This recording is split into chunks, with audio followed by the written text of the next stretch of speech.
Hey, welcome back to my channel where I mentor you to understand your inner truth and the mysteries of life. If you were here with me last week when I talked about my 5 ways that human design has changed my life, this week is the video that I will be explaining all of the things that nobody wants you to know.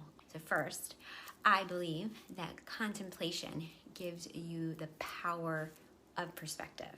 And let me ask you this. If you were to ask somebody if you had the ability to choose the life that you wanted to live, you may answer in similar ways as you asked yourself if you were quote unquote awake. A lot of people seem to take this question as a choice, as a given, and wonder why you were even asked that question.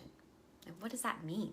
Let me ask you, if you have access to a significant material resource and enjoy a privileged position in society, you might point to all of the things that you've done or created. Or you might believe that you can create your own reality through the power of intention, prayer, and manifestation. Yet, until a closer inspection, this question of choice, what most people think as free will, is interpreted as constantly be told by experts and authority figures of how to get the life that you see others living.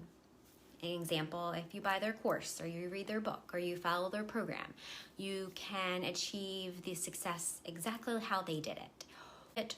You achieve it or anything else. It's just the question. But how do you know this?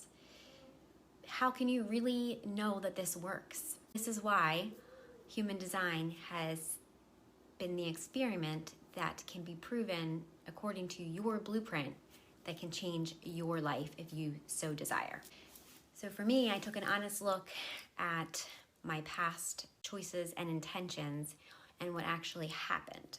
We can probably all agree finding more than one or a few instances that our relationships, health, and environment in which we wanted something different, set an intention, it worked hard for it to make it happen, and yet things still remain the same. Love to hear in the comments if you used to be just like me. And it's okay if you're still like that, because I am here to help you change and decondition that. Anyone who has seriously explored human design or even astrology will eventually start to wonder just what's going on. And in the same way that we do not get to choose our body and genetics, we also don't get to choose our design and or our birth chart. We have all of the experiences as a whole through our openness, through the influences of our relationships. This goes for if you know anything about astrology, this is the planets, these are cycles, they're all very similar. But from the moment that we were born of the timing, these are predetermined, and that is for every soul here on earth. When it comes to relationships, I believe it seems like we choose who we're connected to, right? The answer to this is coming from our mental ideas and stories about what kind of, for instance, partner that we want in life, what we need, or is it a matter of convenience? Example, the next one that comes in along as a partner, do we really need to choose that relationship, or do we really know how long that relationship's going to last? I don't know if you or me, but these are questions that maybe we're consciously not even currently asking ourselves. So we see all these sorts of examples of people stuck in relationships that we can't let go of, right? It seems like we have more or less control over the timing of our relationships than we think. And anyone who has tried to change another person or help fix them can ultimately question the effectiveness of this approach. What I realize through my own personal experiences, this is how my decisions are actually made.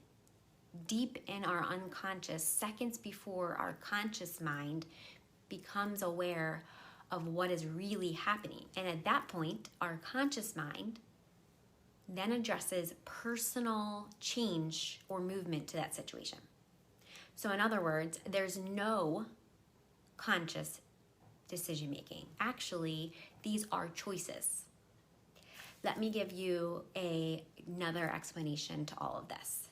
That all this means is the moment that we are experiencing a choice, our minds are rewiring our experience. And what it's doing is it's fooling us to think that the choice was consciously made prior to the actual decision. All of this appears to call into question the free will that may lead us to ask just who or what is making these choices. The mind only appears to be able to assign a narrative to that choice that was made, but there's no actual power or energy to initiate that change and move the form of energy through life. Taking all of this in leads to the sense of helplessness as we begin to see how little we actually get to choose about our lives, or yet seems like the illusion of the choice is built into a system, our bodies, or specifically structured to maintain through our mental approach to life. This brings me to my second realization. It points to the possibility that there may be more evolutionary advances in our brain development, free will, which also raises the question of whether this orientation of life is still appropriate to even human evolution.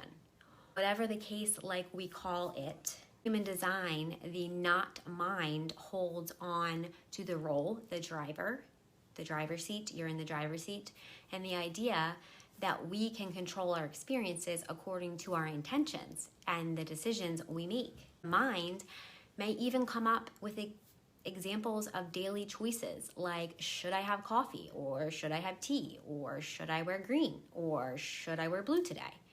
But all of these kinds of choices that really matter in our lives, and even if they did, the question still remains who or what is making these decisions.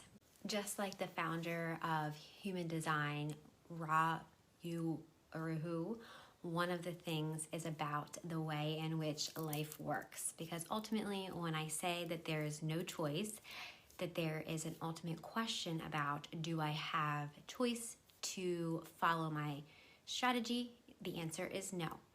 The answer is no choice. There is only the illusion of the choice. Do I have a choice in studying or not studying, in the experiment or not living the experiment, being correct or not being correct? Like he said, the difficulty about being humans is to swallow a hard pill, per se, of no. Just like the passenger and driver's seat theory that he talks about. The unconscious in the human design system is referred to as the design side of the chart. The conscious mind is seen as the personality, which is on the right side of the chart, of who we think we are. So this brings me to my third realization of a secret of life realization through human design. It's strategy and authority. And as we put forth as a way of following forms of awareness and intelligence to become the driver of one's life, the strategy offers us a correct way to engage with our life, and authority shows our unique process of coming to the truth within ourselves. So for most of us, it seems like it suggests waiting for that circumstance of life in which we aligned with our personal movement. If you're a projector like me, waiting for an invitation through recognition or a specific formal invite, or a reflector, which would be waiting and experience the flow of life through a lunar cycle, or a manifester do not have to wait for others.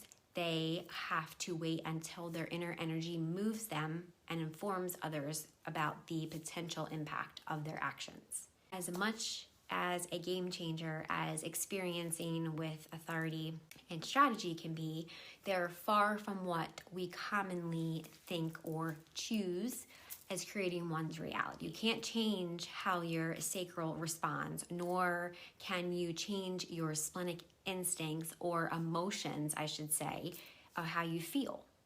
The sacral center, which is how you respond and what lights you up, is not the splenic sense that sometimes it's healthy or not. And when it's deep in emotional wave, it often simply is a matter of waiting until our emotions change and cycles back up in time. So my fourth realization of my secret of life through human design is the strategy and authority are meant to move through awakening to oneself to form the principle or form, quote unquote, body of life, meaning that the body exists as a model, mechanical model of the universe. They are not separate, but the body being part of a greater whole, decision-making through one's inner authority simply align your consciousness with the movement of your life. It doesn't change your life according to what your mind thinks or wants. However, it does allow you to begin that deconditioning process where we begin to live more as ourselves and release the not self mind and human design. It doesn't make us feel good. As you continue to decondition and let go of all of those things that you are not and not for you, our mind can only watch and witness our lives as it happens. While sounding like a different approach to life, it can actually be quite empowering to align yourself to your actual consciousness through your strategy and human design and authority in human design. Often requires sometimes a leap of faith in order to trust in life itself. Our minds will struggle to understand and make sense of how we are supposed to move through life without mental decision making. Or our lives may take hold of this no choice concept or try to use it as an excuse to do nothing and fall into a state of I feel so hopeless or despair. But that usually is just another way that our minds try to reassess control over our lives. And it's more accepting what it is and witnessing of unfolding our lives as it happens. So unfamiliar or uncomfortable, this is very normal for a lot of people. The reality is it's often that there's nothing to do until there's actually something to do. Then we can surrender to our inner authority, our inner selves, and flow with that movement of our lives to see what it has in store for us.